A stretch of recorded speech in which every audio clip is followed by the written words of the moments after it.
नमस्कार, शुभ संध्या, जय हिंद, जय भारत। एक बार फिर वैभवी हाजिर है किरदार जिंदगी को लेकर। दोस्तों, आज आपको बहुत मजा आने वाला है, बहुत आनंद की अनुभूति होगी। क्यों होगी? क्योंकि आज एक ऐसे शख्सियत को आपसे मिलवाने लेकर आई हूँ जो अपने आप में नायाब है, विद्वान है, विख्याता है और एक ऐसा व्यक्ति जो आपके दुखों को शायद दूर करने वाला है, या यूं कहे कि उनके पास कुछ ऐसी विद्याएं हैं जो विद्या शायद शायद नहीं, शायद मुझे लगता है थोड़ा गलत शब्द हो जाएगा, यकीनन लोगों के दुखों को दूर करता है। क्यों? क्योंकि हमने हमेशा से देखा है, हम भारतीय संस्कृति से ताल्लुक रखते हैं। हम भारत में हैं, ऋषि मुनियों का भारत देश है और यहाँ सदियों से जो अविरल धारा है ज्ञान की, वो प्रवाहित होती जा रही है और कई हमारे वेद है, उपनिषद है, बहुत सारी 64 कलाएं हैं, बहुत सारी विद्याएं हैं। उसमें एक विद्या ज्योतिष शास्त्र भी है।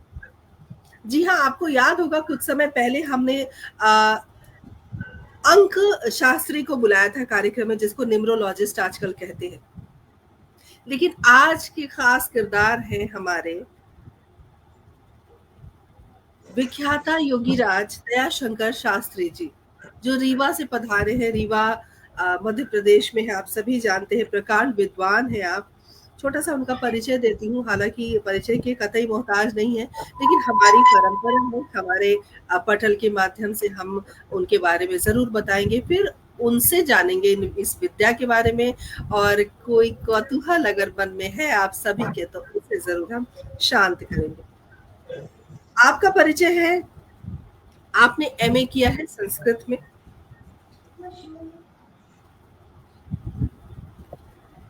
आप संस्कृत के उच्च महाविद्यालय माध्यमिक शिक्षक हैं आप रीवा में, और संस्कृत से आपने एमए किया है। एमए आपने हिंदी साहित्य से भी किया है, क्या बात है। और आपने आचार्य की जो उपाधि है वो प्राप्त की है शास्त्री संस्कृत साहित्य में। उसके अलावा आपने एमएड भी किया है, कंप्यूटर एजुकेशन भी आपके पास है। देखिए, आज के ज़माने में अगर आपको चलना है, आज के ज़माने में अगर आपको दौड़ लगानी है, तो कंप्यूटर, अंग्रेजी, इन सब चीज़ों की जो है जानकारी ज़रूर होनी चाहिए। और हमारे ज्योतिष शास्त्री हैं, उन्हें भी ये जानकारी है। तो बहुत आनंद आएगा, आप सभी दिल थाम के बैठें, क्योंकि बहुत सारे प्रश्नों के उत्तर आपको मिलने वाले हैं। साथ ही पुस्तक प्रकाशित आपकी हो चुकी है, श्री नवावरण पूजा, श्री यंत्र पूजा पद्धति एवं अन्य कुछ पुस्तकें हैं पूजा से जुड़ी हुई, जो प्रकाशित हुई है। आपकी लेखनी में माँ सरस्वती की भी कृपा है। और अखिल भारतीय ज्योतिष सम्मेलन सर्वोच्च विद्वान हेतु आपका चयन भी है। ये बड़ी उपलब्धि है आपके जीवन की, और इसीलिए आप आज के किरदार हैं, और शायद ईश्वर ने हमें इसीलिए मिलवाया। श्रीमद् भगवद गीता आदि वैदिक ग्रंथ हैं, वो भी आप समय समय पर लोगों को सुनाते हैं, उसकी उद्घोषणा करते हैं और उसके बारे में जानकारी देते हैं। और एक तरह का जीवन का एक कर्म कांड है जिसको आप बखूबी निभाए जा रहे हैं। और आप एक ऐसे व्यक्ति हैं जिन्होंने 3 विद्या को सिद्ध किया है। वो 3 विद्या कौन-सी है, उन्हीं से हम जानेंगे, उसके बारे में चर्चा करेंगे, उनकी ज़िंदगी के बारे में। क्योंकि देखिए, पढ़ाई-लिखाई, डॉक्टर, इंजीनियर बनना, वो सब अपनी-अपने क्षेत्र में बहुत कड़ी मेहनत का विषय है, लेकिन ज्योतिष आसान नहीं। ज्योतिष की जो गणना होती है वो बहुत कठिन होती है, बहुत बड़ी साधना होती है, बहुत कड़ी साधना होती है। आपको वैसे गुरु चाहिए होते हैं जो आपको मार्गदर्शन दे। तो ज़रूर इनके परिवार में उस तरह के गुरु होंगे, क्योंकि ये जो विद्या है ये परिवार से पीढ़ी दर पीढ़ी आती है। और बहुत सारी बातें हैं शास्त्री जी से हम बात करना चाहते हैं। उनसे मुझे नहीं लगता कि आपकी और उनकी एक दूरी बनी रहे, तो मैं अपनी वाणी को विराम देती हूँ और 157 पायदान पर यानी कि 157 एपिसोड में आप सभी का एक बार फिर स्वागत, अभिनंदन है। और चलिए हम किसी विलंब के बिना शास्त्री जी से मुलाकात करते हैं। शास्त्री जी, आपका बहुत बहुत स्वागत, अभिनंदन। धन्यवाद, प्रणाम। हम और हमारा पटल धन्य है, आप जैसे विद्वान हमारे इस कार्यक्रम की शोभा बढ़ाने आए हैं। और हमारे दर्शक जुड़ गए हैं बहुत सारे, और वो सब आपका अभिवादन कर रहे हैं। मैं एक एक करके उन सब के नाम आप तक पहुंचाऊंगी। हमारे सबसे पहले तो डॉक्टर पुष्पलता तनेजा जी जुड़ गई हैं, जो केंद्रीय हिंदी निदेशालय में निदेशक के पद पर रही हैं और मुझे बेटी की तरह बहुत स्नेह देती हैं, मेरी माँ की समान है। आपका बहुत बहुत अभिनंदन, स्वागत। आदरणीय प्रदीप गौतम जी हमारे साथ जुड़ गए हैं। प्रदीप जी, एक बार फिर आपको नमन है, क्योंकि एक विशेष हस्ती से आपने मिलवाया। आयुषी शेखावत हमारे साथ जुड़ गई हैं। आयुषी, बहुत बहुत स्वागत, अभिनंदन। और आयुषी शेखावत भी हमारे किरदार का हिस्सा रह चुकी हैं। किरदार जिंदगी में आप सभी का स्वागत है। रीतम बहार सिंह जी, बहुत बहुत स्वागत, अभिनंदन। इसी प्रकार आप सब जुड़े रहे, बने रहे, और पंडित जी के सानिध्य में हम बहुत कुछ जानेंगे। शास्त्री जी, आप एक विज्ञाता भी हैं, आप ज्योतिष हैं, लेकिन उससे पहले एक परिवार के बेटे भी हैं। हम जब भी कार्यक्रम को शुरू करते हैं तो हम चाहते हैं कि जो हमारे किरदार हमारे साथ जुड़े हैं वो अपने पारिवारिक पृष्ठभूमि के बारे में थोड़ा हमें बताएं, क्योंकि देखिए, आपके व्यक्तिगत जीवन के बारे में हम किसी किताब में पढ़ नहीं पाएंगे। तो वो जब आपसे बातचीत होगी तभी हम आपके व्यक्तिगत जीवन के बारे में जान पाएंगे। तो मैं चाहती हूँ, हमारे इतने सारे दर्शक जुड़े हुए हैं, आप अपने परिवार का परिचय हमें दें। स्वागत है। जी हाँ, ये बताते हुए बड़ा हर्ष हो रहा है कि मंत्र दृष्टा ऋषियों, तपःपूत महर्षियों का मैं वंशज हूँ। मैंने अपने 4 ग्रैंडफादर, मतलब हमारे जो ग्रैंडफादर के पिताश्री, वो 100 वर्ष की आयु पार करके अपने कलेवर का त्याग किए। इसलिए मुझे लगभग 25 वर्ष तक उनके चरणों का सानिध्य प्राप्त रहा।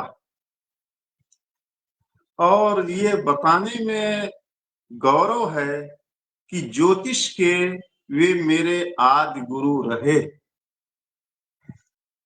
मैं और 100 वर्ष की आयु पूरा करके अद्भुत विद्वान वे ऋषि कल्प महात्मा आशीर्वाद आज भी दे रहे।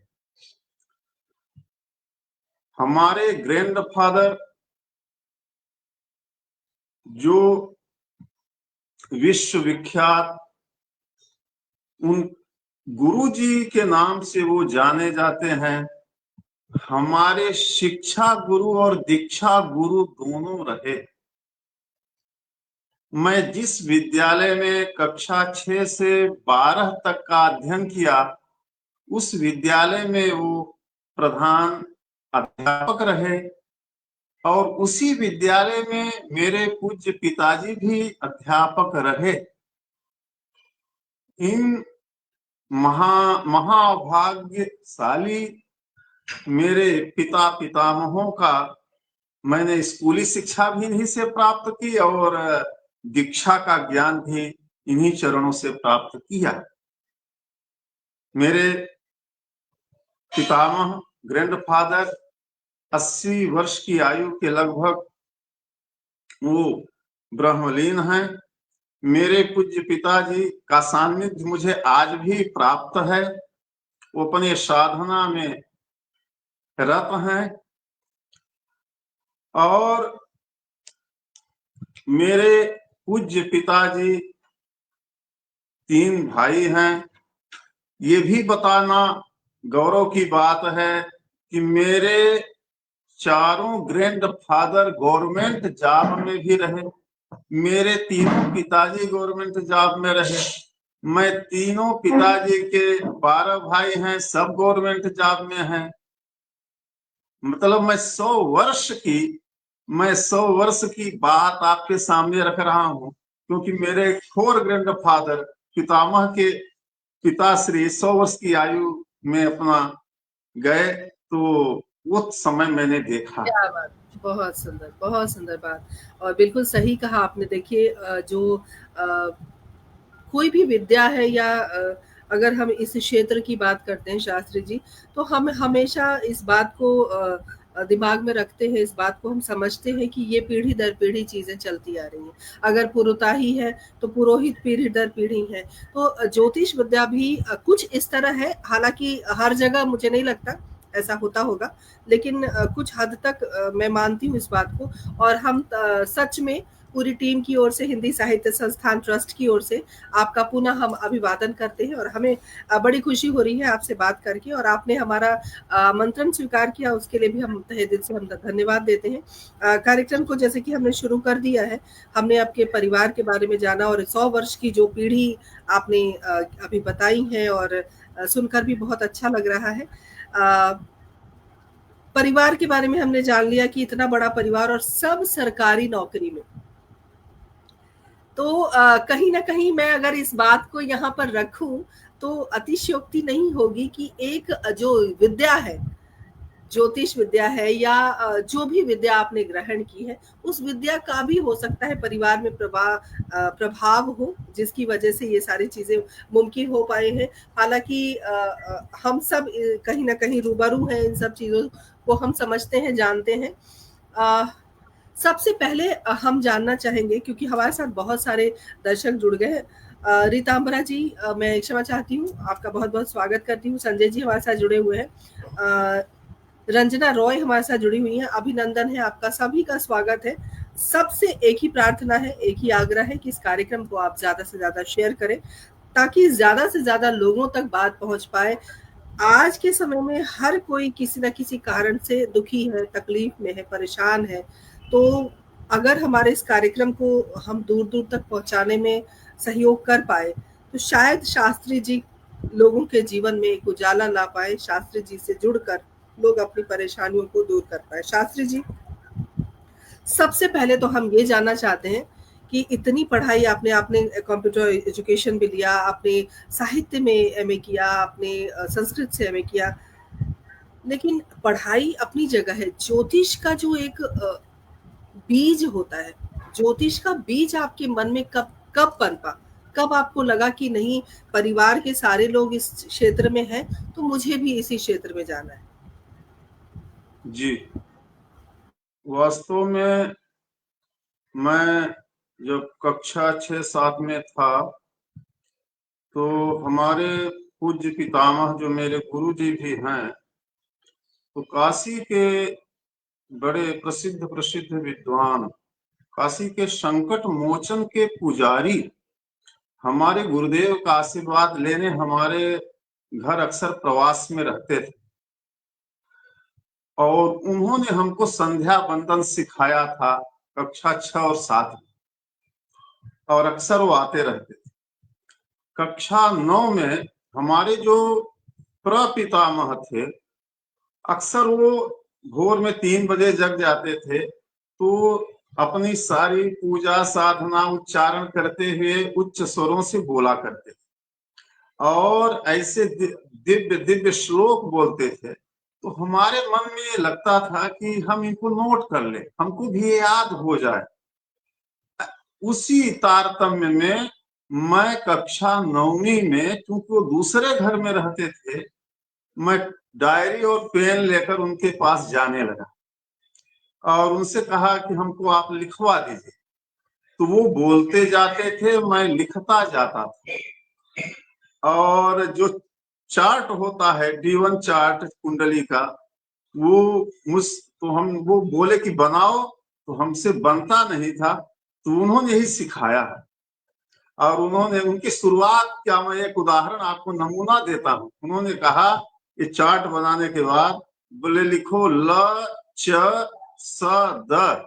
मैंने लिखा, और उन्होंने कहा ल माने लग्न, च माने चतुर, स माने सप्तम, द माने दशम, ये कुंडली का केंद्र। इस तरह से उन्होंने केंद्र, त्रिकोण और आपोक्लिम, पणफर इत्यादि संज्ञाएं बताना शुरू किया। और उनको चूंकि वो समय था कि ग्रंथ कम उपलब्ध होते थे, तो उनको सब कंठ था, श्रुति के आधार। वहीं से हमारा ज्योतिष के बारे में वो ज्यादा लिखवाते थे। तो वो यही समझिए कि वो अपना, उनकी कृपा थी या भगवत कृपा थी, बस मेरी अभिरुचि बढ़ती चली गई। कक्षा 10 में परीक्षाएं होने से मैं समय नहीं दे पाया, लेकिन कक्षा 11 और 12 में मैंने काफी मेहनत की। उसके बाद कुछ गणितीय बातें हमारे पूज्य पिताजी ने हमको सिखाई, ज्योतिष के गणित के सिद्धांत चाचा जी ने सिखाया। और जो नहीं समझ में आता था वो हमारे पूज्य गुरुदेव बड़े सरल ढंग से बता देते। कक्षा 12वीं में मैं 17 वर्ष का था, 1993 में मैं कुंडली हाथ से पंचांग देखकर हम बनाने लगा था, कोई दिक्कत नहीं। और इतनी सरल गणित, क्योंकि उसमें कंप्यूटर नहीं था, कोई चार्ट नहीं आ जाता था, हाथ से ही पूरी कुंडली, पूरी गणित, पूरा टिपन बनाना पड़ता। और ग्रहों को स्पष्ट करना, इष्ट काल, भयात, भोग, महादशा, अंतरदशा, प्रत्यंतर दशा, ये सारी गणितीय चीजें हमारे पूज्य पिताजी और बेसिक तो प्रपितामह ही बता दिए थे। पूज्य गुरुदेव जो हमारे बाबा हैं, हमारे गुरु हैं, और आज भी उनकी कृपा है, हमारे पूज्य पिताजी की, पूज्य चाचा लोगों का आशीर्वाद आज भी अहर्निश। तो मैं कुंडली बनाने लग गया था। उसके बाद फलादेश, हमारे गुरुदेव कहते थे ज्योतिष पढ़ो, 1-2 श्लोक रोज याद करो, क्योंकि हमारे पूज्य गुरुदेव काशी से पढ़े थे और हमारे घर में ग्रंथों का पहाड़ लगा हुआ। तो मैं उन ग्रंथों से, जो महत्वपूर्ण ग्रंथ थे वो बता दिए गए थे, जातक पारिजात जैसे है, और मुहूर्त मार्तंड, मुहूर्त चिंतामणि, ज्योतिष के मान सागरी और सारावली इत्यादि ग्रंथों के श्लोक आज भी मुझे कंठ हैं, याद हैं। किताब देखने की आवश्यकता नहीं, क्योंकि वो शास्त्री जी बड़ी अच्छी बात जी आपने कही है। और ये बात आपने बिल्कुल सही कही कि कभी भी हम कोई भी चीज, कोई भी काम हम अगर लगातार उसको सुनते हैं या करते हैं अभ्यास, तो वो कंठस्थ हो जाती है। मैं एक छोटा सा जिक्र करना चाहती हूँ। मेरे पिताजी के एक पुरोहित थे, कभी जमाने में आया करते थे हमारे घर। अब वो नहीं है, उन्होंने देह त्याग दिया है। वो बनारस से जी आते थे। तो एक जी आरती है, एक आरती है, वो आरती अवधि में है। जी और वो ऐसी आरती है जो सभी जितने भी तीर्थ हैं, जितने देवी देवता हैं, उन सब की आरती है वो। मतलब एक आरती अगर आप गाएं तो सभी देवी देवता उसमें आ जाते हैं, यहाँ तक कि कामधेनु गाय भी आ जाती है, गंगा यमुना सरस्वती भी आ जाती है। वो हमने शुरू से बचपन से सुना, सुनते सुनते सुनते सुनते ऐसा हो गया कि मेरे परिवार में सभी को कंठस्थ है। जी, तो बहुत जो सुंदर। बात आप कह रहे हैं, मैं बिल्कुल सहमत हूँ, क्योंकि हम जब कोई भी बात लगातार सुनते हैं तो कंठस्थ हो जाती है वो बातें, और फिर हम कभी नहीं भूल पाते, सपने में भी नहीं। हमारे साथ कुछ और दर्शक जुड़े हैं आपको सुनने के लिए, हम उनका भी अभिवादन करते हैं। आदरणीय सुरेंद्र शर्मा सागर जी, जो हमारे पटल के मुख्य सलाहकार हैं, मेरे बड़े भाई हैं, आपका बहुत बहुत स्वागत करती हूँ। प्रफुल्ल पांडे जी आदरणीय जुड़ गए हैं, बहुत बहुत स्वागत अभिनंदन करती हूँ। और श्री प्रकाश उपाध्याय जी हमारे साथ जुड़ गए, बहुत बहुत स्वागत अभिनंदन। आप इसी प्रकार जुड़े रहें, बने रहें, और इस कार्यक्रम को ज्यादा से ज्यादा लोगों तक पहुंचाएं, ताकि जो काम हम करने की कोशिश कर रहे हैं लोगों का भला हो। तो थोड़ा आप भी देखें। पर शास्त्री जी, हमें तो बहुत कुछ आपसे जानना है। और कुंडली विश्लेषण की दक्षिणा कितनी है आपकी, आदरणीय आपसे पूछा जा रहा है। कुंडली विश्लेषण की दक्षिणा आपसे पूछ रहे हैं सुरेंद्र शर्मा सागर जी। कुंडली विश्लेषण की दक्षिणा पूछ रहे हैं, दक्षिणा क्या लेते हैं आप, चार्ज क्या है आपके? आज तक मैंने इतनी भागवतें सुनाई, श्रीमद् भागवत महापुराण की कथा सुनाई, बड़े बड़े सतचंडी यज्ञ आज भी कराता हूँ। गणपति अथर्वशीर्ष और श्री प्रकाश उपाध्याय जुड़े हैं, वो मुझको व्यक्तिगत जानते हैं। कभी भी मैंने न वेद को बेचा न वेद की चोरी की। क्या बात है, क्या बात। मैंने वेद को नहीं बेचा है और वेद की चोरी नहीं की। जितना समय उसको पढ़ने में लगता है उतना मैंने दिया है, यजमान को भी अपने को भी, और उसकी दक्षिणा मैंने कभी नहीं बताया। बहुत अच्छी बात है। प्रकाश चंद पराशर जी हमारे साथ जुड़ गए, आदरणीय डी से जुड़े हैं। बहुत बहुत स्वागत करती हूँ आपका। और ज्ञानेंद्र शुक्ल जी हमारे साथ जुड़े हैं, बहुत बहुत अभिनंदन, स्वागत। और साथ ही रंजना रॉय जी लिखती हैं जय गुरु जी, तो आपको भी गुरु जी का आशीर्वाद प्राप्त हो। शास्त्री जी, हमने देखा है कि ज्योतिष को लोग विज्ञान नहीं मानते। बहुत सारे लोग वैज्ञानिक जो है ज्योतिष शास्त्र को विज्ञान की दृष्टि से नहीं देखते। और जबकि जब हनुमान चालीसा लिखी गई थी, जब उसमें बता दिया गया था कि कितने पृथ्वी कितने सहस्त्र योजन पर भानु लील्योताहि। फल जानू। तो वही मैं कहना चाहती हूँ, मैं जानना चाहती हूँ कि क्यों नहीं विज्ञान की दृष्टि से लोग देखते हैं, और आपको क्या लगता है कि इस बात का खंडन होना चाहिए कि अब जी वैज्ञानिक मानने लगे हैं कि ज्योतिष विज्ञान का ही एक रूप है? जी, देखिए, अप्रत्यक्षाणि शास्त्राणि विवादस्तेषु केवलम प्रत्यक्षम ज्योतिषम शास्त्रम चंद्रार्कौ इव साक्षिणो। अन्य शास्त्र अप्रत्यक्ष हैं, विवाद के शंका के घेरे में हैं, लेकिन ज्योतिष शास्त्र प्रत्यक्ष है। सूर्य और चंद्रमा इसके साक्षी हैं। जो सूर्य के प्रकाश को नहीं ग्रहण कर रहा हो इस विश्व ब्रह्मांड में, चंद्रमा के आह्लादक चांदनी का आनंद न ले रहा हो, वो भले न माने कि ज्योतिष विज्ञान नहीं है या ज्योतिष शास्त्र नहीं है, लेकिन सूर्य और चंद्रमा प्रत्यक्ष आकाश में दिखाई पड़ते हैं। शुक्र ग्रह जो महाप्रकाशित ग्रह है वो भी उत्तर दिशा में दिखाई देता है। शनि और गुरु दिखाई दे रहे हैं ऐसी। और उसी मंगल ग्रह पर आजकल के वैज्ञानिक चले जा रहे हैं, चंद्रमा पर चले जा रहे हैं, गुरु अन्य अन्य ग्रहों पर चले जा रहे हैं, और ज्योतिष को विज्ञान नहीं मान रहे हैं। अब इसके विषय में आश्चर्य नहीं तो और क्या। बिल्कुल सही कह रहे। देखिए, सुरेश शर्मा सागर जी ने भी लिखा है कि जब इंसान हर जगह से हार जाता है तो ज्योतिष के पास आता है अपनी कुंडली दिखाने या अपने दुखों को दूर करने के लिए। बिल्कुल सही कहा आपने, प्रत्यक्ष को प्रमाण की आवश्यकता नहीं होती, उसी प्रकार ज्योतिष को किसी प्रमाण की जरूरत नहीं है कि वो शास्त्र नहीं है या विज्ञान से जुड़ा हुआ विषय नहीं है। एक बात है कि आजकल हमने देखा है सोशल मीडिया का ज़माना है, हम भी सोशल मीडिया से जुड़े हुए हैं। ये भी एक मीडिया का माध्यम है जिससे आपसे और हमारी बातचीत हो रही है। यूट्यूब हो चाहे फेसबुक हो या इंस्टाग्राम हो, हर जगह एक न्यूमरोलॉजिस्ट, एक ज्योतिष, और हर जगह आपको कुछ ना कुछ बताया जा रहा है। आप ये कर लो शुक्रवार को, आप बुधवार को ये कर लो, आप वो कर लो। इतनी ज्ञान लोग दे रहे हैं कि मुझे लगता है शायद लोग कंफ्यूज हो गए। लोगों को समझ में नहीं आता कि हम किसकी सुने, हम शास्त्री जी की सुने या हम किसी और व्यक्ति की सुने। एक माया जाल है, उस माया जाल को कैसे हम तोड़े, कितना मुश्किल लगता है। ये कठिन है क्योंकि हम सब परेशान हैं। हमें लगता है कि कहीं ना कहीं हमारी परेशानी ये दूर कर दें, हमारी परेशानी वो दूर कर दे, थोड़ा उनका सुन ले, थोड़ा इनकी सुन ले। तो इससे क्या होता है कि आपका कभी भला नहीं होता और आप एक माया जाल में हमेशा उलझ के रहते हो। ऐसे ऐसे समय में एक, चूंकि आप बड़े परिवार से हो, ज्योतिष के बड़े विद्वान हैं, आप ज्ञाता हैं, तो आपको जरूर मार्गदर्शन देना चाहिए। मैं चाहूंगी कि इस विषय पर आप बात करें। जी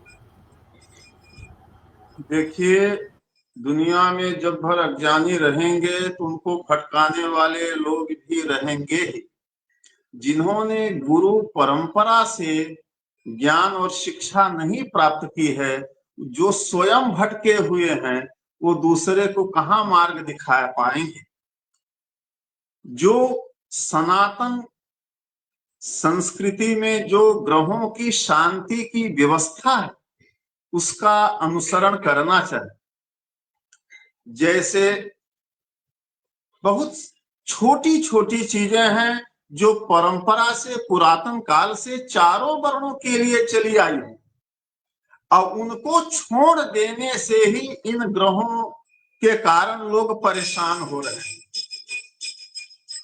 तो जैसे सूर्य के लिए संध्या करना, जो व्यक्ति सूर्य की आराधना करता है, माने संध्या वंदन करता है, और वो ब्राह्मण, क्षत्रिय, वैश्य और तुरीय वर्ण, थोड़े से अंतर से तुरीय वर्ण के लिए भी संध्या होती है, चारों वर्णों के लिए वो करेगा और सदाचार से रहेगा, सच्चरित्रता से रहेगा, नशा से दूर रहेगा। ऐसे संध्या करने वाले व्यक्ति को कोई ग्रह नहीं परेशान कर सकता है। सूर्य खराब है तो उसका सूर्य अच्छा हो जाएगा। 10 बार गायत्री मंत्र का प्रतिदिन 108 बार करना चाहिए, पर कम से कम 10 बार गायत्री का जप करे।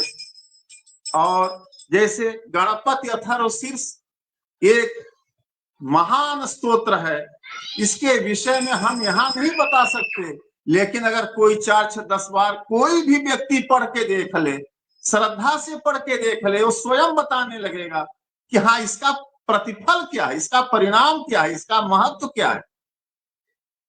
बाकी पैसा पानी में बहा देना, नारियल पानी में बहा देना, ये सब उपाय टोने टोटके मैं न कभी बताता, न मैं पत्थर कभी बताता।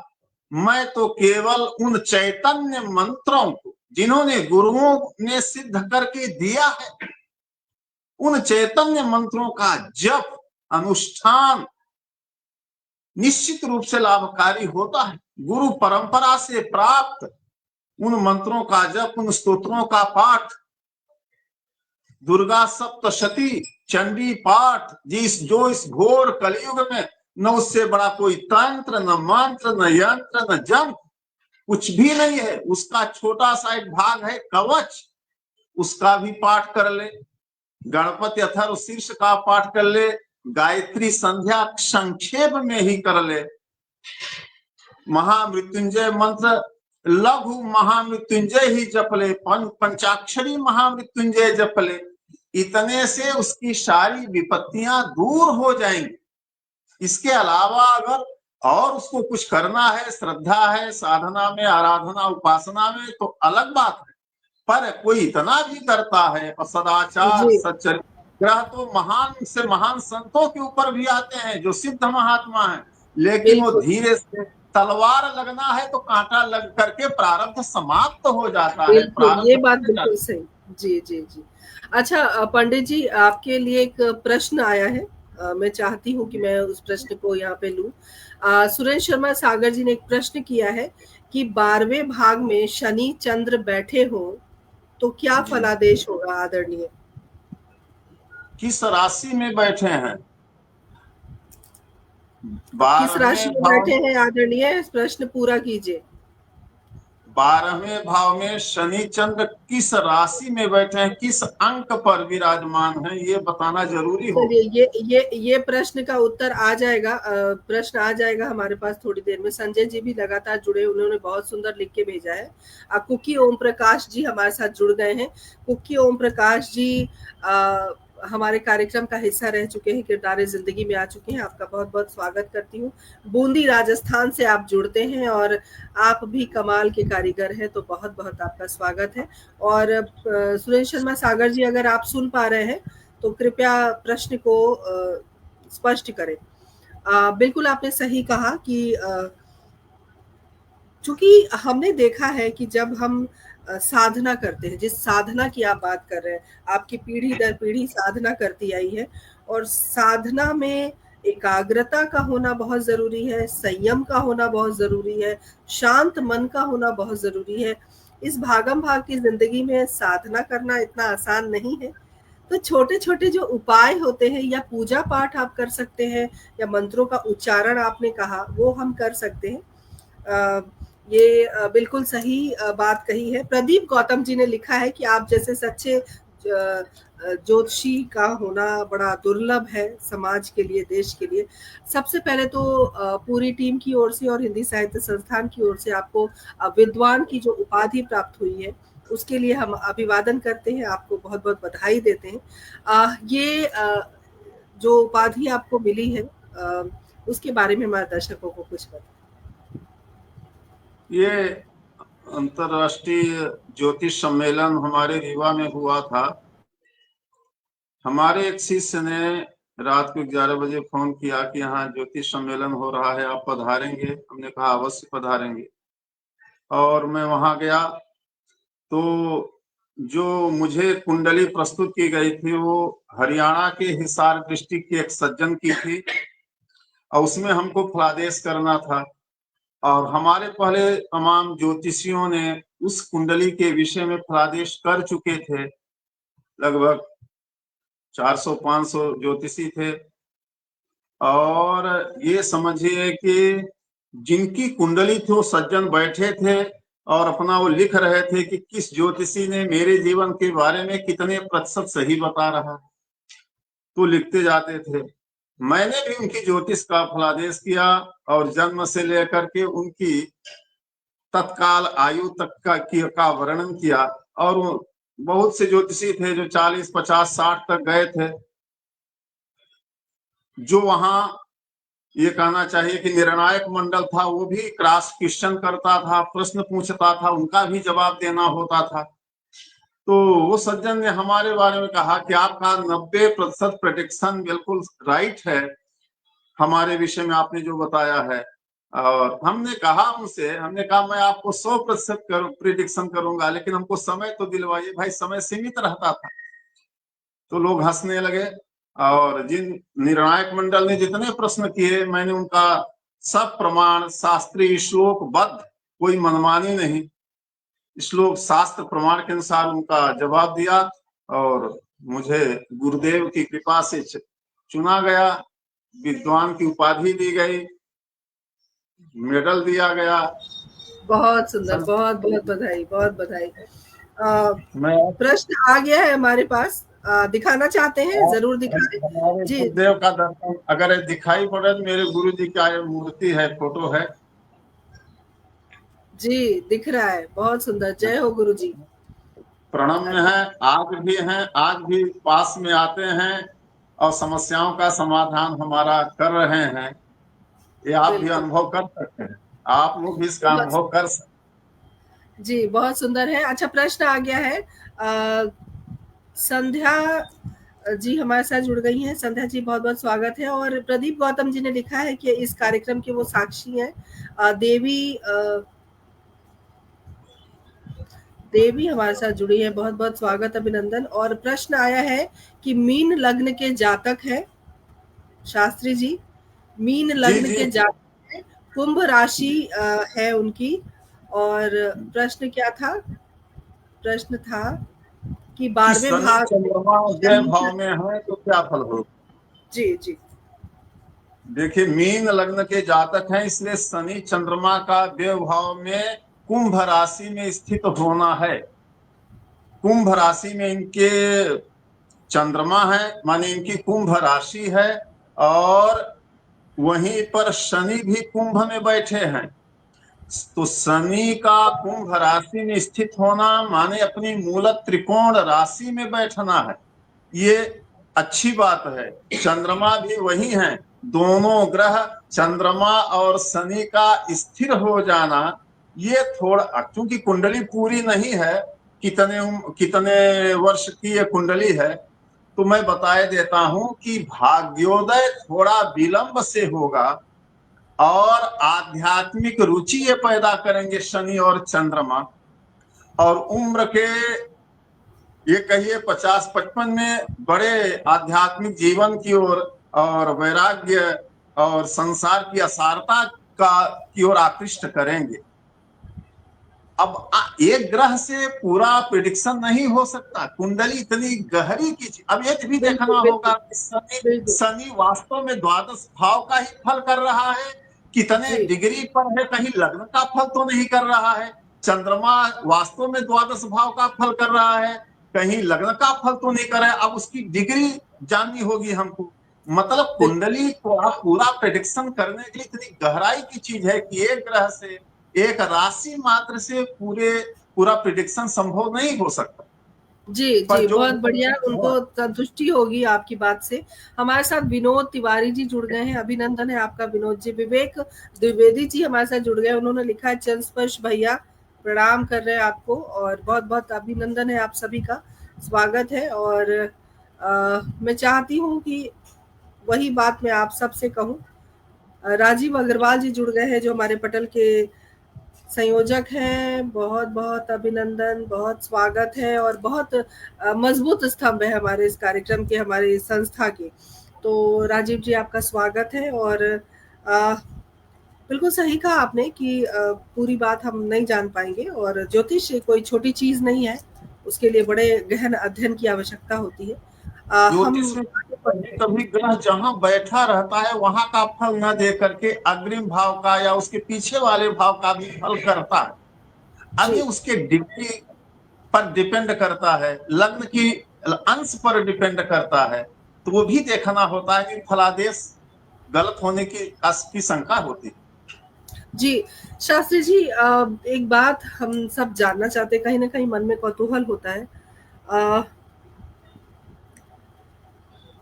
जब हम परेशान हों, जब हमें लगे कि हमें समझ में नहीं आ रहा कि हमें क्या करना है, हमारी जो ज़िंदगी है वो सही तरीके से पटरी पर नहीं चल रही, जी उस समय ज्योतिष क्या कहता है? देखिए, जीवन में एक बात तो निश्चित कर लेना चाहिए, एक अपना इष्ट देवता चुन लेना चाहिए। किसी गुरु के मार्गदर्शन में या स्वतः जो देवता हमको सर्वाधिक प्रिय लगे उसको अपना इष्ट देव मान लेना चाहिए और उसके जो मूल मंत्र हैं उसको अपने मन में अहरनिश 24 घंटा सोते जगते बिना नहाए बिना धोए मन में उसका चिंतन करना चाहिए और उसी माँ के चरणों में अपने को समर्पित कर देना चाहिए। हमारा इष्ट देव सर्व समर्थ है, हमारा देवता सर्व समर्थ है, हमारा गुरु प्रदत्त मंत्र सर्व समर्थ है। इस बात पर उसको कहते हैं, उसको साधना में कहते हैं मदीयत्वाभिमान। देवता मेरा है, चाहे वो दुर्गा जी हो, गणेश जी हो, शिव जी हो, विष्णु, जो भी हमारा इष्ट देवता है। मदीयत्वाभिमान, यह अभिमान जाय जन भोरे, मैं सेवक रघुपति पति मोरे। हमारा देवता है, मैं उसका दास हूँ, सेवक हूँ और उस मंत्र पर हमको विश्वास है, उस देवता पर विश्वास है। अनंतानंत विपत्तियां अपने सखियों सहित आएंगी तो भी वो देवता उनको एक किनारे कर देगा, भस्म कर देगा। इतना दृढ़ विश्वास, इतना दृढ़ निश्चय अपने देवता पर, अपने मंत्र पर और अपने गुरु पर होगा तो कोई समस्या नहीं।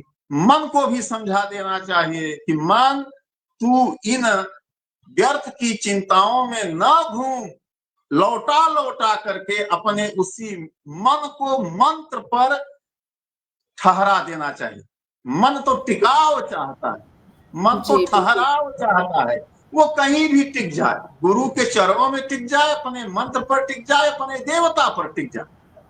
जी, अपने आपके आप लिए जी, अपने शास्त्री आप जी सारे काम होने लगते हैं। मेरी बहुत उम्र नहीं है, 48-49 साल का हूं, लेकिन ये मेरा अनुभव है जो मैं बिल्कुल सही कहा आपने। आपको स्पष्ट बता रहा हूं, यही उपाय है। बाकी सुरेंद्र शर्मा मैं सागर जी ने आपसे एक प्रश्न पूछा था शास्त्री जी, और उन्होंने ये भी 20 गुरुओं के पास भटकने से कुछ नहीं हो। जी, उन्होंने लिखा है कि आपने जितनी गणना की है, अभी जितना कुछ बताया है, वो सभी आपने सही बताया है। तो ये भी अपने आप में एक बड़ी बात है और मुझे अच्छा लगा। और साथ में विनोद तिवारी जी आपको चरण स्पर्श कह रहे हैं, आप उन्हें भी आशीर्वाद दे दें। आपके शिष्य अनुयायी जुड़े हुए हैं इस कार्यक्रम से, आप सभी का स्वागत है। सभी से एक ही अनुरोध करती हूँ, इस कार्यक्रम को आप ज़्यादा से ज़्यादा शेयर करें ताकि ज़्यादा से ज़्यादा लोगों का भला हो सके, कल्याण हो सके, ज़्यादा से ज़्यादा लोगों तक हमारी बात पहुँच सके। आप सबको बताना चाहती हूँ कि हमारा पेज है हिंदी साहित्य संस्थान दिल्ली के नाम से, आप उसे ज़रूर फॉलो करें, आप लाइक करें, और हमारा यूट्यूब का चैनल है हिंदी साहित्य संस्थान दिल्ली के नाम से, आप उसे ज़रूर सब्सक्राइब करें। इस तरह के कार्यक्रम हमारे होते रहते हैं, नए-नए लोगों से आप मुलाकात कर पाएँगे। तो हमारे शास्त्री जी से अभी हमारी बातचीत चल रही है, और शास्त्री जी, पहले शास्त्रार्थ की परंपरा थी, वो परंपरा अब कहीं खत्म हो गई है नहीं, दिखती नहीं है। तो आपको क्या लगता है कि वो परंपरा दोबारा से एक ज्योतिष और एक विद्वान होने के नाते, क्या आपको लगता है कि इस ओर भी ध्यान देना चाहिए? क्या आपको लगता है शास्त्रार्थ फिर से शुरू करना चाहिए? जी, शास्त्रार्थ वादे वादे जायते तत्वबोधः। वाद विवाद से, शास्त्रार्थ करने से तत्व ज्ञान होता है, उस विषय की गहराई की प्राप्ति होती है। हमारे यहाँ रीवा में एक बार जो रुद्राष्टाध्यायी है, श्रावण का महीना चल रहा है, रुद्राभिषेक होता है। तो शास्त्रार्थ जैसा तो नहीं था, पर शास्त्रार्थ जैसा हो गया, क्योंकि बाहर से जितने विद्वान आए थे, कम से कम सैकड़ों विद्वान, और सैकड़ों तख्ते लगे थे, सब लोग, उन लोगों को तो भाई हमारे अतिथि थे तो उनको आसन दिया गया था। हम लोगों के लिए तो जमीन थी, हम लोग बैठे थे। अब वो पाठ करते करते अब वो हो गया। जो रीवा के स्थानीय विद्वान थे उसमें मैं भी था, हमारा एक छोटा भाई भी था, और वो तो फिर अब ये उसमें था कि एक अक्षर भी उच्चारण में त्रुटि ना हो, ये हो गया। और कहीं त्रुटि होती थी तो लोग उंगली उठा देते थे, कई सयाने भी बैठे थे वहां, बुजुर्ग 80-80 साल के लोग, और वो बाहर वाले जरूर उंगली उठा देते थे। मैं बिना अच्छा ये था, किताब सब लिए थे, लेकिन मैं एक ऐसा व्यक्ति था जो बिना किताब के पाठ कर रहा था, और मैं उच्च माइक तो लगा ही था, उच्च स्वर से पाठ कर रहा था, और सब लोग देख रहे थे। और कहीं भी मैं कई बार उंगली उठाया उन लोगों पर, और उन लोगों ने उसको स्वीकार किया। एक जगह त्र्यंबकम यजामहे बड़ा प्रसिद्ध मंत्र है।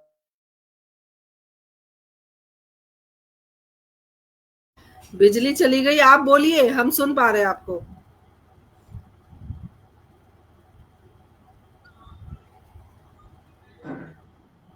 कोई बात नहीं, आप बोलिए शास्त्री जी, बोलिए, आप दिख अच्छा, रहे हैं। आवाज। जी जी जी, दिख हाँ, रहे हैं। हाँ। अच्छा। तो त्र्यंबकम यजामहे सुगंधिम पुष्टिवर्धनम उर्वारुकमिव बंधनान मृत्योर्मुक्षीय मां अमृता। ये मंत्र जब बोलने को आया तो आदमी को जानते हुए भी उच्चारण में बोलते बोलते त्रुटि, हम मेरे गलती मुंह हो से निकल जाती गया, हमारे मुख से निकल गया त्र्यंबकम यजामहे, त्र्यंबकम यजामहे नहीं। अच्छा, यद्यपि उसको कोई पकड़ नहीं पाया, पर मुझे लगा कि ये मेरे मुख से गलत जैसा निकल गया है, तो बाद में बात तो आएगी। तो मैं सोचने लगा, सोचते सोचते मुझको एक जो वैदिक व्याकरण होता है उसका एक सूत्र याद आया, जिसमें जिसका नियम है कि उसका उच्चारण त्रियंबकम भी होगा और त्र्यंबकम भी होगा। अब पाठ करते करते ये गुरु की कृपा से मेरे मन में ये बात आ गई, तो हम निश्चिंत हो गए कि चलिए अब कोई बात बाद में आएगी तो मैं इसका समाधान कर दूंगा। और बाद जी में जी। बात वो आई, सुरेश शास्त्री जी थे उसमें, और हमारे छोटे भाई थे, और तमाम रीवा के विद्वान थे, ढकहा में वो कार्यक्रम था। तो फिर मैंने उन लोगों को उस वैदिक व्याकरण का उस सूत्र बताया, और बताया कि देखिए इस नियम से त्रियंबकम भी उच्चारण सही है और त्र्यंबकम भी उच्चारण सही है, और लोग सहर्ष मान लिए। तो जी। ये तो था उच्चारण के विषय में, शास्त्रों के, और सप्तशती पाठ हो, रुद्राष्टाध्यायी हो, अथर्व शीर्ष हो, या कोई भी तो भागवत हो। शास्त्री जी, ये इस तरह के शास्त्रार्थ होने चाहिए ना? ये बिल्कुल तो अवश्य ज़रूरी, होने ये तो चाहिए। हमारे और हमारे ऐसा नहीं होते हैं, छोटे छोटे स्तरों में कई जगह होते हैं। जैसे बाबा धाम में भी होता है रुद्राष्टाध्यायी पर बड़ा उसमें उच्चारण का और अन्य शास्त्रीय विधाओं को लेकर के और शास्त्र की किसी भी पक्ष को लेकर के सगुण निर्गुण पक्ष को लेकर के इसमें शास्त्रार्थ करने से अनंतानंत पुण्य भी प्राप्त होता है और तत्व ज्ञान भी मिलता है। दोनों बातें हैं, क्योंकि जी शास्त्र जी के वाक्य शास्त्री तो जी, मंत्र जी। शास्त्री जी, आपने कुछ 3 विद्याओं को भी प्राप्त किया है। 3 विद्याएँ ऐसी हैं 3 विद्याएँ ऐसी हैं जिसको सिद्ध किया है आपने। कहते हैं कि सिद्ध करना इतना आसान नहीं होता, बहुत कठिन साधना लगती है। तो मैं चाहती हूँ कि हमारे दर्शकों को आप ज़रूर बताएँ कि वो तीनों विद्या कौन-सी है और कितना समय लगा आपको इसे सिद्ध करने में? और चूँकि हम सब जानते हैं, चूँकि हम सब अध्यात्म से कहीं न कहीं, किसी न किसी रूप में जुड़े हुए हैं और जब हम किसी सिद्धि को प्राप्त करते हैं, तो परीक्षाएँ भी बहुत होती हैं। तो आपकी कौन सी परीक्षा ली गई भगवती की ओर से, और जो 3 विद्या है जिसको आपने सिद्ध किया है, मैं चाहूंगी कि हमारे दर्शकों को आप जरूर बताएं, और कितना समय लगा आपको देखिए, एक एक तो है श्री दुर्गा सप्तशती चंडी पाठ और दूसरा दूसरा है राजराजेश्वरी त्रिपुर सुंदरी भुवनेश्वरी मणिद्वीपाधिवासिनी महालक्ष्मी विंध्याचल निवासिनी की श्री विद्या। चंडी पाठ बचपन में मैं जब मतलब कक्षा 3-4 में था, मैं अपने पितामह पूज्य गुरु जी के साथ सोया करता था, पिताजी के साथ सोया करता था। सवेरे उठते ही ये लोग हमको कवच दुर्गा सप्तशती का कवच पढ़ाने लगते थे। तीसरी चौथी कक्षा, चौथी से तो मैं घर के जो पूजा घर था उसकी पूजा तो मैं ही करने लगा था, पूजा करके ही स्कूल जाता था अपने गांव। तो पढ़ाने लगते थे और वो तब समय से। और एक छोटी सी बात और बता दूं, कक्षा 6 में जब पहुंचा और 7 में, तो कक्षा 6 में जब पहुंचा परीक्षा देने में जाता था, ये बात मैं आज तक हंसी जैसी लगती है, इसलिए मैंने किसी से नहीं कही कि वो क्या कहेंगे। मैं दुर्गा सप्तशती का 6वां अध्याय पढ़ के जाता था। हमारे मन में विचार था कि हम कक्षा 6 में हैं तो 6वां अध्याय पढ़े तो हमारा पेपर हमसे बन जाएगा। जब कक्षा 7 में पहुंचा तो मैं 7वां अध्याय पढ़ के जाता था। वो इसका एक कारण और था कि दोनों अध्याय बहुत छोटे हैं, तो पढ़ने में समय भी कम लगता था। ये धारणा तब से बचपन से मेरे मन में थी और गुरुदेव और पूज्य पिताजी लोगों के मार्गदर्शन में जिस तरह से मैं पाठ करता था, मेरे पिताजी पूजा करते थे और जहां गलती होती थी सुधारते चले जाते थे और मैं पाठ करता जाता था। तो ऐसा मेरे मन में, मेरे हृदय में, मेरी अंतरात्मा में, अंतर मन में कि आज तो माई की कृपा से एक एक मंत्र जो है, प्रत्येक श्लोक सुनाई पड़ रहा है, सुनाई दे रहा है। जी बिल्कुल सुनाई सुनाई दे पड़ रहा रहा है। जी जी जी, हम सुन रहे हैं, हम सुन रहे हैं। तो वो प्रत्येक श्लोक जो महामंत्र है, एक एक श्लोक प्रत्येक दुर्गा जी के बीज मंत्रों से गुंफित हैं। वो सामान्य श्लोक देखने में किसी को लग सकते होंगे, लेकिन वो बीज मंत्रों से सावरणी सूर्य तनयो यो मनुः कथ्यतेष्टम निशामय तदुत्पत्तिम विस्तरा गदतो मम। विस्तार से सुनो। तो किसको सुनो? वह बीज मंत्र निकालकर गुरुओं ने सामने रखा, ये देखो ये है भगवती का बीज मंत्र और इसकी व्याख्या है पूरी दुर्गा सप्तशती। इसको और प्रत्येक श्लोक बीज मंत्रों से प्रत्याध्याय निगूढ़ास्ते, वो तो बीज मंत्रों से कुंभित है। एक श्लोक पढ़ने में इतना रस आता है, जब तक किसी देवी देवता की पूजा पाठ मंत्र जप में आपको रस न मिलने लगे, मजा न आने लगे, आनंद की अनुभूति न हो, तब तक तो गुरु के आदेश से जबरदस्ती करना चाहिए। किसी का मन नहीं लगता पूजा पाठ में, और जब रस आने लगेगा तो आप अपने आप स्वतः रात दिन उसी में लग जाएंगे। शास्त्री जी, जब आप इस मंत्र को अब नहीं, एक छोटी सी बात और अब प्रसंग आ गया है तो कह देने में हमको जी कोई जी, हम चाहते हैं, हम संकोच सुनना नहीं चाहते है। हैं, हमें भी रस आ रहा है सुनने में, हम सुनना चाहते हैं जी। मैं अपने विद्यालय में, कुछ आ गया है, नहीं, हम सुन पा रहे हैं आपको, आप बोलिए, आवाज आ रही है। 2015 में जाता था और हमारा विद्यालय रीवा शहर से 9 किलोमीटर दूर है। ऐसी ऐसी घटनाएं घटी, एक्सीडेंट की। बहुत सकरी रोड थी, बसें तेज में चलती थी, अपने कुछ परिचित के लोग और उसमें सब इधर उधर हो गए। बड़ी शंका हुई मन में, तो मैंने उन सब ये घटनाएं न घटे और मन में किसी तरह के भय न हो, मैंने अपने स्टाफ के लोगों को भी बताया कि आनंद शुक्ला जी जुड़े हैं, जानते हैं।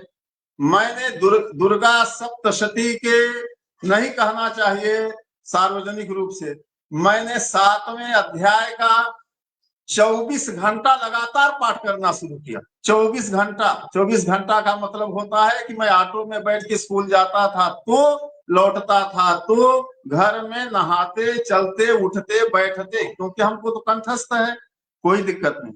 और ये समझिए कि लगभग 1 महीने हुए होंगे। नवरात्रि के समय में इसी तरह से मैं भोजन फलाहार करके तख्ते पर बैठा था। प्रत्यक्ष काली माँ जो हम लोग फोटो पर देखते हैं, जिह्वा लपलपाती हुई, भगवान शिव के वक्षस्थल पर पादक प्रक्षेप करती हुई, भयंकर विकराल शरीर मेरी ओर चला रहा है और मैं एक भयानक भय से जो है ग्रसित हो गया और मैं लगा अब मैं कुछ भी नहीं कर सकता। इतना डर लगा कि मैंने ऐसे करके ऐसे नीचे कर लिया, ऐसे। अब मैं क्या कर सकता था उस भय में। और वो मूर्ति आई और जैसे भर भरा करके हमारे में समा गई। जैसे आजकल शादी में वो पराग से फोड़ते हैं तो सफेद सफेद सब गिर जाता है, ऐसे वो तेज मेरे शरीर के अंदर घुस गया। जैसे खाने के बाद अघा करके किसी को तृप्ति होती है, भोजन के बाद जैसी तृप्ति काम।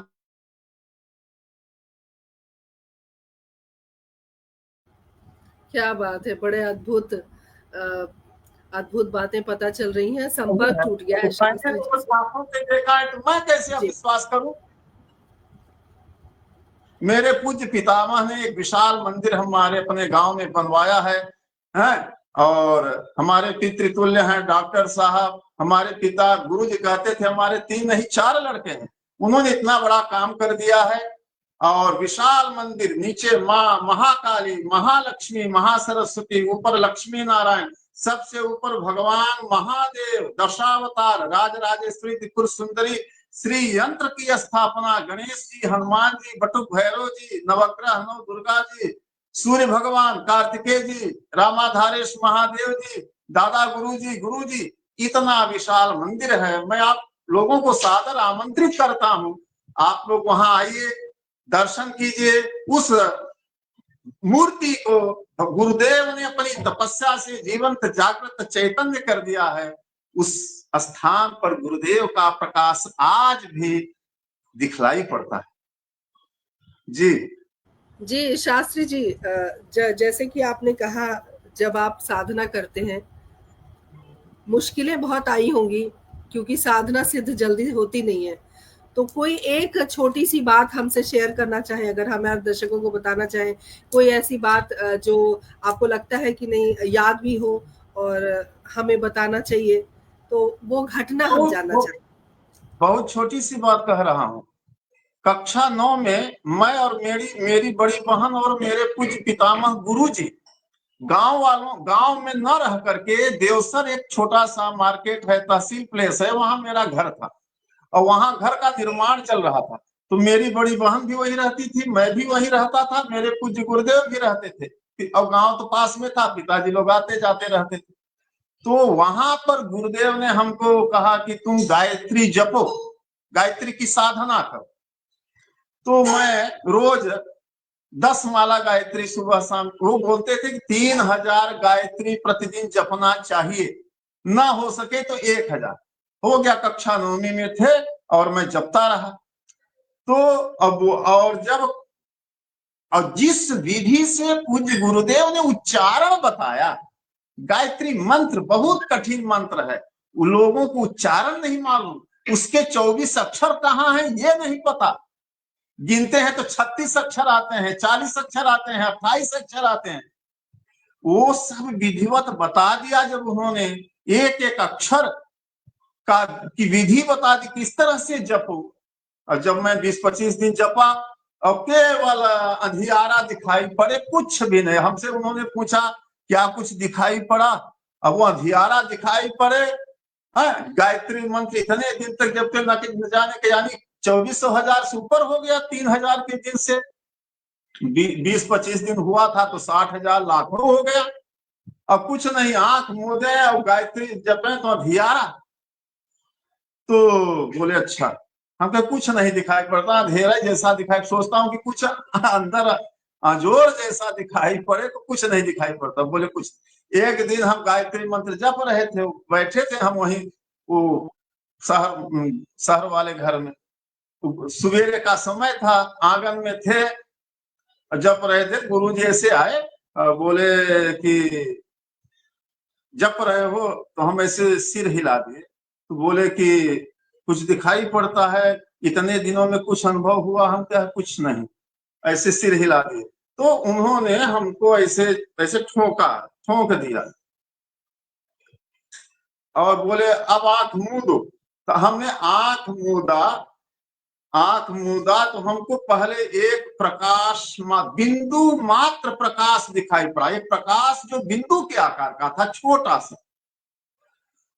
तो हमने उनको बताया गुरुदेव को, तो फिर उन्होंने कहा कि अच्छा ऐसा है तो तुम शाम को भी जपना।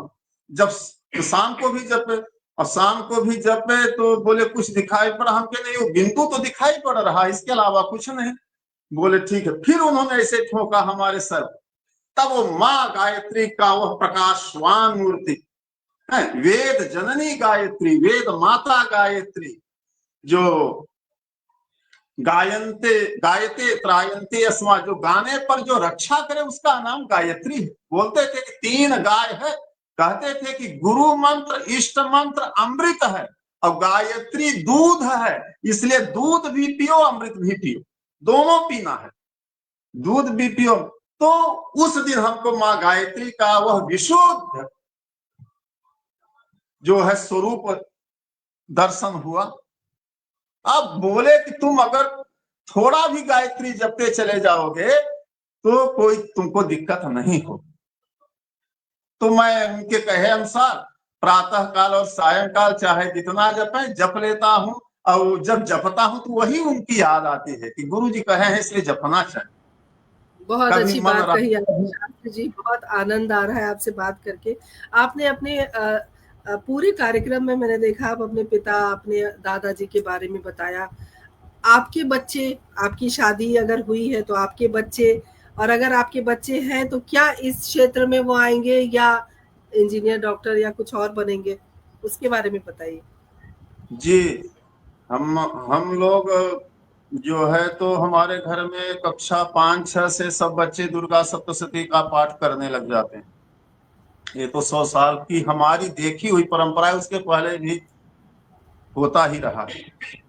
और गुरुदेव के हैं, पूज्य पितामह पिताजी के 2 पौत्र हैं और 3 पौत्रियां हैं। और ये जो छोटा वाला है, ये तो इसको हमने तो चौथी पंचमी में ही गणपति अथर्वशीर से याद कर लिया था। सप्तशती का पाठ हमारे यहाँ रीवा में कार्यक्रम होता है, अष्टमी के दिन सभी गुरु भाई लोग इकट्ठा होकर पूरा सप्तशती अष्टमी के दिन, कृष्ण पक्ष की अष्टमी के दिन पाठ करते हैं। तो ये बच्चियां सब बहुत सुंदर, बहुत उच्चारण करते हुए सब पाठ करती हैं। बच्चे भी सप्तशती का पाठ करते हैं। घर में सब आबाल वृद्ध वनिता केवल चंडी पाठ, केवल कुछ और करें और चाहे ना करें, लेकिन चंडी पाठ जरूर करते हैं, दुर्गा सप्तशती का पाठ जरूर करते हैं। हमारे यहाँ गुरुदेव की इतनी बड़ी देन है इस पूरे, आप जैसा आपको मैंने बताया था, आप शायद बेगूसराय से हैं, बेगूसराय के यानी कितने भेजा है वो जुड़े होंगे। पूरे इंडिया में गुरुदेव के शिष्य, अनुयायी, सपोर्टर, उनके फॉलोवर्स फैले थे। और वो जो है उन्होंने माँ से वरदान मांगा था कि मेरे संप्रदाय से जुड़े व्यक्तियों के लिए बहुत नियम बंधन की का न रखा जाए। तो भगवती ने उनको वरदान दिया था कि तुम्हारे संप्रदाय से जुड़े लोगों के लिए कोई बंधन नहीं है। तो गुरु जी हमारे कहते थे कि तुम लोग दुर्गा सप्तशती का पाठ करो, नहाए करो, बिना नहाए करो। एक बात याद रखना, चरित्र से पक्का रहना, चरित्र और आचरण नहीं छोड़ोगे तो नहाने धोने से कुछ नहीं होता। और हमारे गुरु दो शिष्य चले जा रहे थे ट्रेन में चले जा रहे थे, तो एक शिष्या थी, तो वो दुर्गा सप्तशती का ट्रेन में पाठ कर रही थी, और जो शिष्य थे वो देख रहे थे। बोले दुर्गा सप्तशती का पाठ तो बड़े शुद्धता, सावधानी, स्नान ध्यान से किया जाता है। और वो शिष्य सोचने लगा, अब ये मेरे गुरु परंपरा में ही है कि अपने गुरु शिष्य लोग कहीं भी पाठ कर सकते हैं, हो न हो ये लेडीज हमारे गुरु परंपरा से जुड़ी हो। तो उन्होंने ऐसे पूछ लिया कि आप कहाँ से हैं, ये दुर्गा सप्तशती पढ़ रही हैं नजदीक जाकर के ट्रेन में आप। तो उन्होंने बताया कि मैं तो रीवा से ही हूँ, हमारे गुरुजी हैं, उन्होंने कहा था कि तुम कहीं भी रहो पाठ करती रहना। बोले कहाँ के हैं गुरुजी? बोले तो मध्य प्रदेश में अविभाजित सीधी सिंगरौली जिला के देवसर तहसील का खणौरा गांव है, वहां के हैं। तो बोले अच्छा, वही तो हमारे गुरु जी हैं। इसी को देख करके हमको विश्वास हो गया था कि हमारे गुरु परंपरा से जुड़ा व्यक्ति ही इस तरह से पाठ करने का अधिकारी होता है, और नहीं तो हमारे गांव में लोग लाल कपड़े से बंधी हुई किताब 6 महीने में नवरात्र के दिन वो भी सयाने लोग बड़ी सावधानी से खोलते थे, कुछ पढ़ते थे, बंद करके रख देते। गुरुदेव ने वह भ्रम दूर किया। शास्त्री जी, एक बात और हम जानना चाहते हैं, जैसे दुर्गा सप्तशती के बारे में आपने बताया, और दुर्गा सप्तशती संस्कृत में भी है, दुर्गा सप्तशती की किताब हिंदी में भी है। जी। तो अगर हम संस्कृत ना पढ़ पाए तो क्या हम हिंदी में पाठ कर सकते हैं? जी बिल्कुल कर सकते हैं। हमारे गुरुजी कहते, जो लोग कहते थे, बताए ना कि अपार भीड़ उनके पास थी, वो कहते थे, जो लोग कहते थे कि हम गुरुजी नहीं पढ़ सकते संस्कृत, या हिंदी, बहुत लोग ऐसे थे जो कहते थे गुरुजी हम हिंदी नहीं पढ़ पाएंगे, तो कहते थे कि श्लोकों पर अंगुली चलाओ ना, श्लोकों पर केवल अंगुली चलाओ।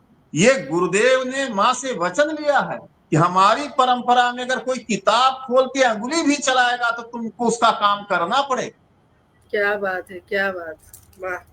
ये गुरुदेव का वरदान है। गुरु बिन ज्ञान, केवल अंगुली चलाओ श्लोकों पर, मत नहीं बनता हिंदी मत पढ़ो, नहीं बनता संस्कृत में अंगुली चलाओ, अंगुली चलाओ। जी यही बात है शास्त्री जी की, गुरु कहते गुरु बिन ज्ञान नहीं, और गुरु जो है वो हर अंधकार से अपने शिष्यों को बाहर निकालता है। और शायद आप जो गुरु हैं आपके हैं, और भी जो लोग हैं जो जुड़े हुए हैं, उनके गुरु आपके पितामह,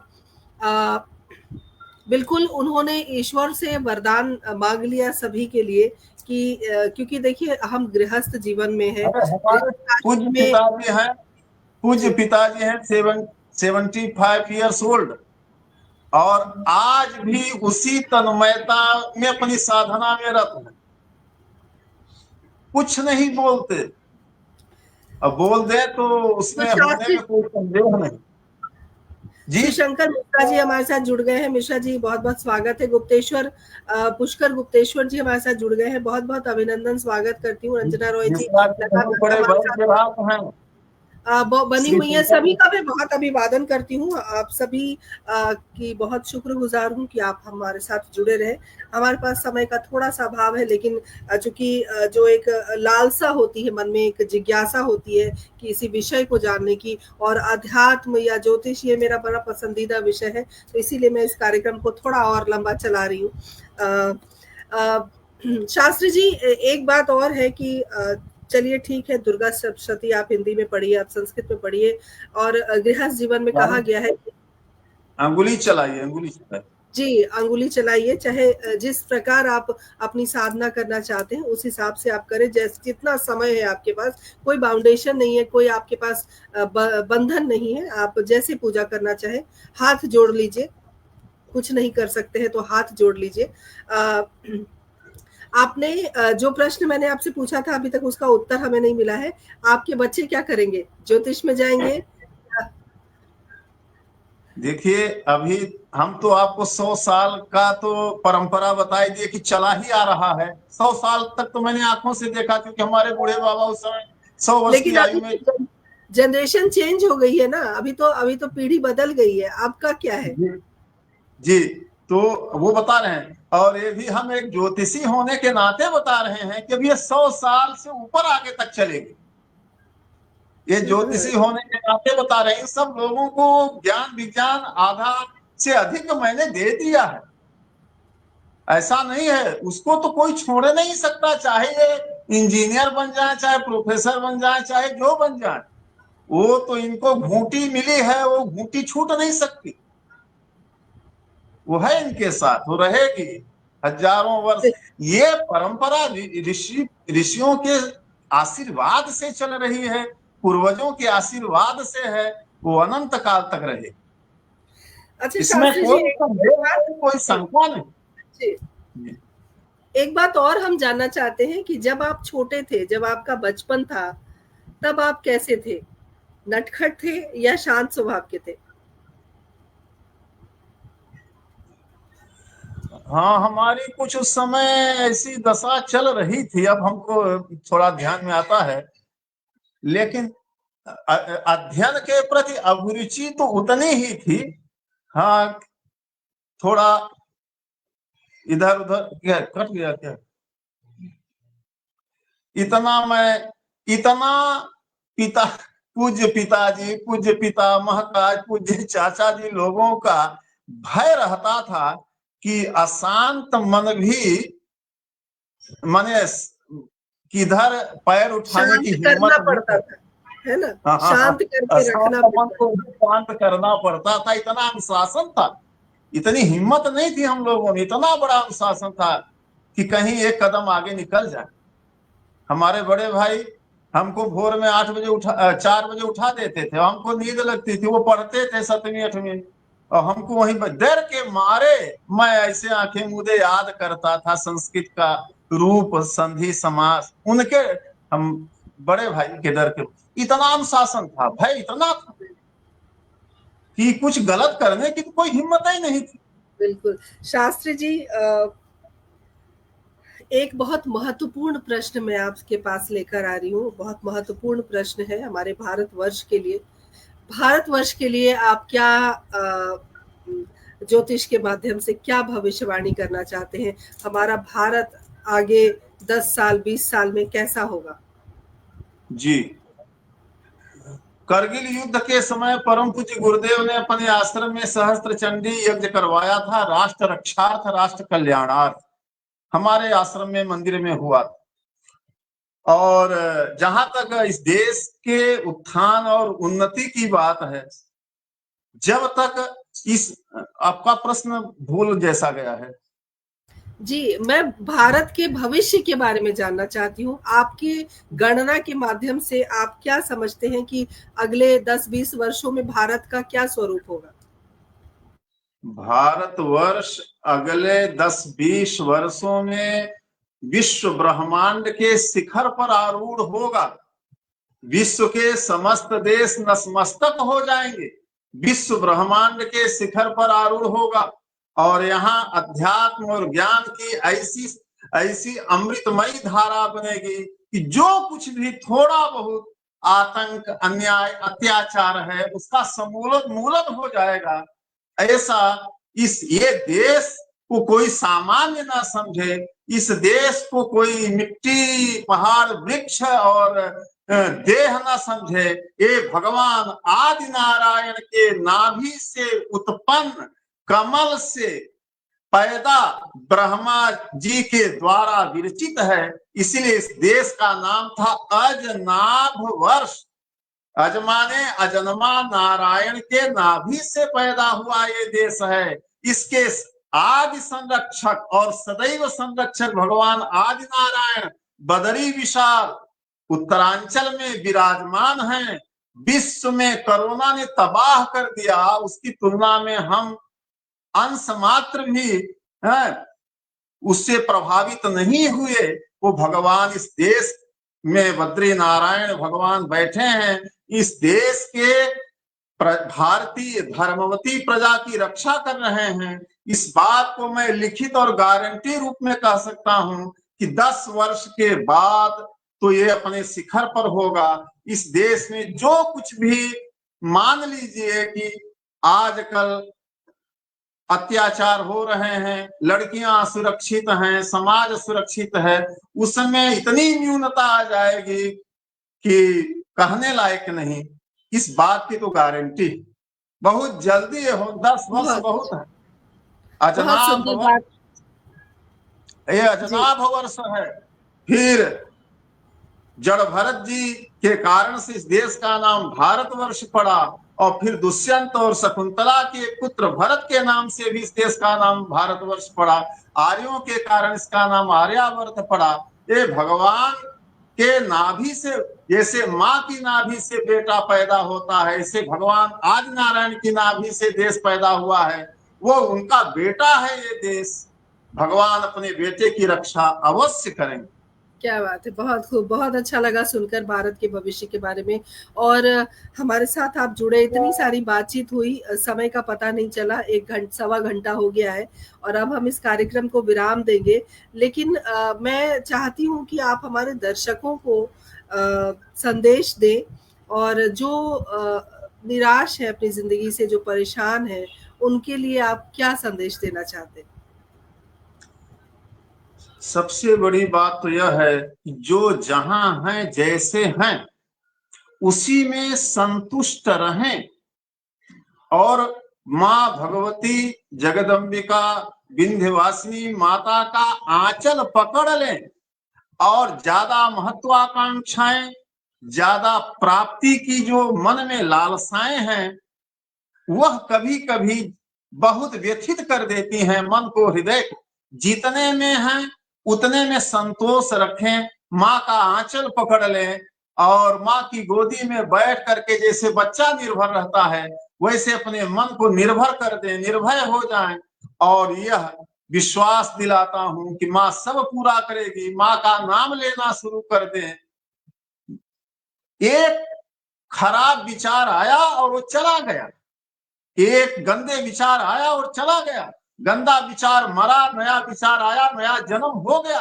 पीछे की बातों को भूल जाएं, आगे का अपना मार्ग प्रशस्त करें, नए विचारों से, नई ऊर्जाओं से, नए प्रकाश से। एक आश्रय ले लें, एक सहारा ले लें, जगदम्बा भगवती के चरणों को पकड़ लें, उसके आंचल को पकड़ लें, बेटा बन जाए। कौन ऐसी माँ है जो अपने बच्चे की रक्षा नहीं करती है?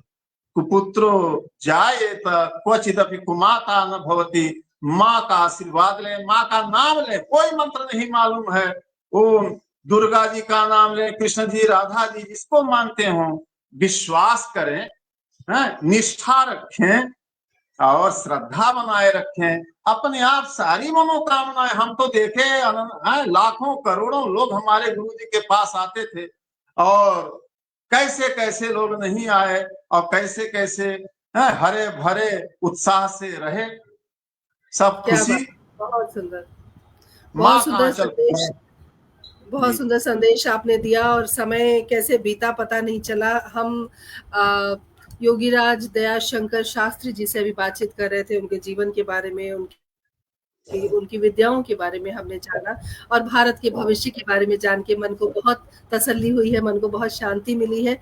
और आप सभी जो दर्शक हमारे साथ जुड़े रहे हैं, आपका सहयोग पाकर हम धन्य हैं। इसी तरह हमारे कार्यक्रम में बने रहिए और हमें आपका जो प्रोत्साहन मिलता है, उससे हमारे अंदर एक ऊर्जा का संचार होता है, जिसकी वजह से हम ये कार्यक्रम लगातार चला पाते हैं। शास्त्री जी, आपका बहुत-बहुत धन्यवाद। आप हमारे साथ जुड़े, इतनी सारी बातचीत की और आपको कहीं न कहीं तसल्ली प्राप्त हुई है। जी, बहुत धन्यवाद। सादर प्रणाम। बहुत आपको बहुत बहुत धन्यवाद। आपने ऐसा अवसर दिया, भगवती ने कृपा किया, और आप तो माँ की स्वयं पुजारी हैं, और बहुत अच्छा लगा। और सब गुरु जी की कृपा सबके ऊपर बनी रहे, सबका आशीर्वाद बरसता है।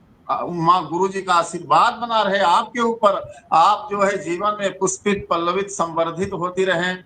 राज राजेश्वरी महात्रिपुर सुंदरी आपके सब श्रोता दर्शकों का, आपका, हम सबका महा महा मंगल करें, आशीर्वाद बना रहे।